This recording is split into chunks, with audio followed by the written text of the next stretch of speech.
Now, most everyone has heard of Adobe Camera Raw, and that's Adobe's RAW file converter. It's very, very easy to use. Now, there was a time when I felt as though ACR, as it is known, was not up to snuff in the quality of the results.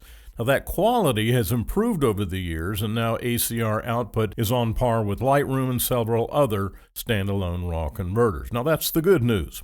Now, the bad news is that you cannot get ACR as a standalone program. It only comes packaged with Photoshop. And this will never change because if ACR was ever available as a standalone program, Lightroom would die. That's how far ACR has advanced. The two programs are basically the same thing.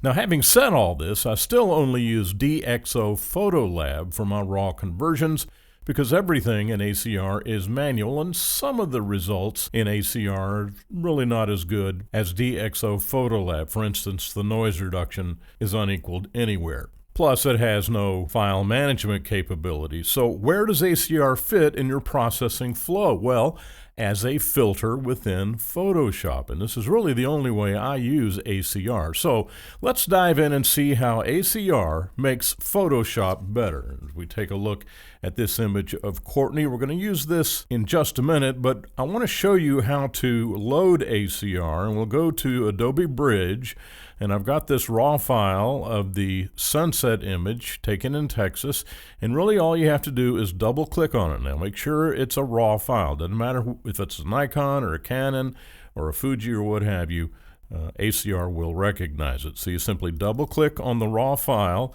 ACR will automatically load, and here we see the workspace. Now it is ridiculously easy. For me to spend a lot of time explaining to you how to use this program is like explaining how to use a salt shaker. You really don't need it. It's all very intuitive. Everything is right here. The only thing I would maybe direct your attention to is this is really excellent ACL capability in the color mixer. We have the color grading, which has the color wheels, and we can take the shadows and we can increase the shadows or brighten the shadows or what have you. If you want to take it back to 0, simply double click on the slider. Same thing for the midtones and the highlights. Also, the blending between the three sections can be adjusted, and also the balance. So the color grading has really been improved substantially from earlier versions. This is your pincushion and barrel distortion and your chromatic aberration correction. I stand corrected. This is the pincushion and barrel distortion correction under geometry. And then, of course, we have some effects, and there are some presets that you can load in here, and everything is just so easy to use. It's ridiculous. Here's the crop tool.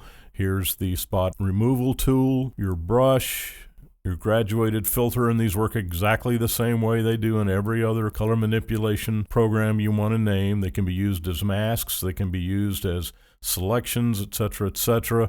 You can take snapshots, and here are the presets. We click on more image settings, and we can come down here and do all kinds of things where we can make presets, we can copy settings, and then paste settings just like you can in DxO Photolab. So ACR is easy to use and gives reasonably good results. Now, the reason that I don't use it as my prime RAW converter, number one, is the file management capabilities are really subpar, and then two, everything is manual. I don't want to have to do manual adjustments to my image. And yes, you can copy settings and paste settings, which does reduce the workload, but I still have to go through the process of copying the settings and then pasting the settings. If you use DxO Photolab, you don't have to do any of that. It's all automatic.